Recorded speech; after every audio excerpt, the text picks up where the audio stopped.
Там мы у сараях были 2 дня. А потом, когда пригнали нас, уже привели туда за колючую проволоку, мама и сказала: видал, какое безопасное место нас пригнали, на смерть пригнали. Вы же тогда понимали это? У- Мама понимала? Ну, брату было 11, сестре было 9, а мне еще 4 года не было. В лагере я кое-что запоминала. Как мама, мы под сосною. Когда мы были в сарае, мама ходила попрошайничать.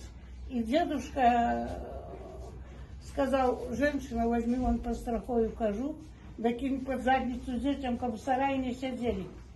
И вот мама той кожух призапасила и туда взяла под сосну.